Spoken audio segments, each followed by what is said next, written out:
No, for the first time in his 12 years of life, Jonas felt separate, different. He remembered what the chief elder had said, that his training would be alone and apart. But his training had not yet begun, and already, upon leaving the auditorium, he felt the apartness. Holding the folder she had given him, he made his way through the throng, looking for his family unit and for Asher. People moved aside for him. They watched him. He thought he could hear whispers. "Ash!" he called, spotting his friend near the rows of bicycles. "Ride back with me?" "Sure," Asher smiled, his usual smile, friendly and familiar. But Jonas felt a moment of hesitation from his friend, and uncertainty. "Congratulations," Asher said. "You too," Jonas replied. "It was really funny when she told about the smacks. You got more applause than almost anybody else." The other new 12s clustered nearby, placing their folders carefully into the carrying containers on the backs of the bikes. In each dwelling tonight, they would be studying the instructions for the beginning of their training. Each night for years, the children had memorized the required lesson for school, often yawning with boredom. Tonight, they would all begin eagerly to memorize the rules for their adult assignments. "Congratulations, Asher," someone called. Then that hesitation again. "You too, Jonas." Asher and Jonas responded with congratulations to their group mates. Jonas saw his parents watching him from the place where their own bicycles were waiting. Lily had already been strapped into her seat. He waved. They waved back, smiling. But he noticed that Lily was watching him solemnly, her thumb in her mouth. He rode directly to his dwelling, exchanging only small jokes and unimportant remarks with Asher. "See you in the morning, Recreation Director," he called, dismounting by his door as Asher continued on. "Right, see ya," Asher called back. Once again, there was just a moment when things weren't quite the same, weren't quite as they had always been through the long friendship. Perhaps he had imagined it. Things couldn't change with Asher. The evening meal was quieter than usual. Lily chattered about her plans for volunteer work. She would begin, she said, at the nurturing center, since she was already an expert at feeding Gabriel. "I know," she added quickly when her father gave her a warning glance. "I won't mention his name. I know I'm not supposed to know his name." "I can't wait for tomorrow to come," she said happily. Jonas sighed uneasily. "I can," he muttered. "You've been greatly honored," his mother said. "Your father and I are very proud." "It's the most important job in the community," Father said. "But just the other night you said that the job of making assignments was the most important." Mother nodded. "This is different. It's not a job, really. I never thought, never expected." She paused. "There's only one receiver." "But the chief elder said that they had made a selection before and that it failed. What was she talking about?" Both of his parents hesitated. Finally, his father described the previous selection. "It was very much as it was today, Jonas, the same suspense as 111 had been passed over when the assignments were given. Then the announcement, when they singled out the one." Jonas interrupted. "What was his name?" His mother replied, "Her, not his. It was a female. But we are never to speak the name, or to use it again for a new child." Jonas was shocked. A name designated not to be spoken indicated the highest degree of disgrace. "What happened to her?" he asked nervously, but his parents looked blank. "We don't know," his father said uncomfortably. "We never saw her again." A silence fell over the room. They looked at each other. Finally, his mother, rising from the table, said, "You've been greatly honored, Jonas. Greatly honored."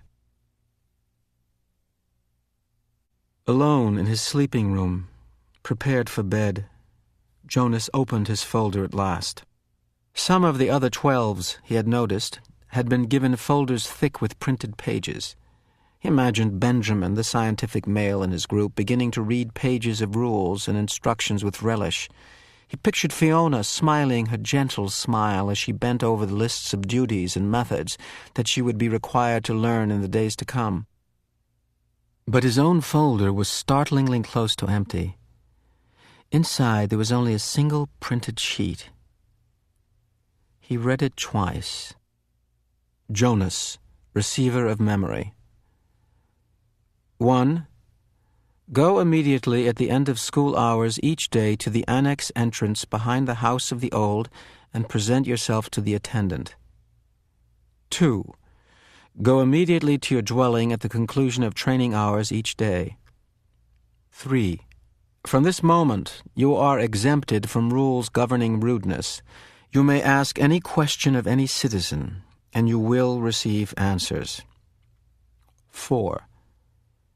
Do not discuss your training with any other member of the community, including parents and elders. 5. From this moment, you are prohibited from dream-telling. 6. Except for illness or injury unrelated to your training, do not apply for any medication. 7. You are not permitted to apply for a lease. 8. You may lie.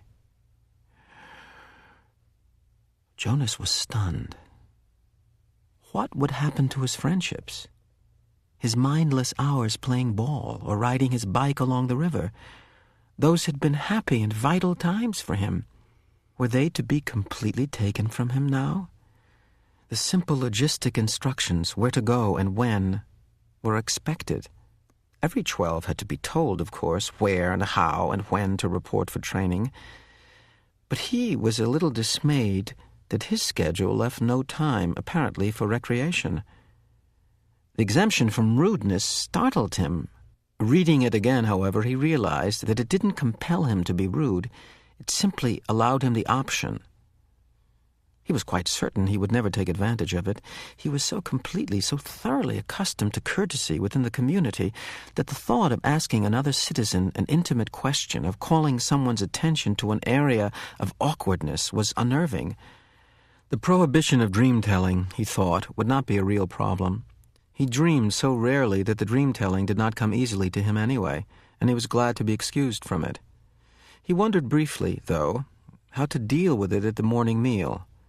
What if he did dream? Should he simply tell his family unit, as he did so often anyway, that he hadn't? That would be a lie. Still, the final rule said... Well, he wasn't quite ready to think about the final rule on the page. The restriction of medication unnerved him. Medication was always available to citizens, even to children, through their parents. When he had crushed his finger in the door, he had quickly, gasping into the speaker, notified his mother. She had hastily requisitioned relief of pain medication, which had promptly been delivered to his dwelling. Almost instantly, the excruciating pain in his hand had diminished to the throb which was now all he could recall of the experience. Rereading rule number 6, he realized that a crushed finger fell into the category of unrelated to training.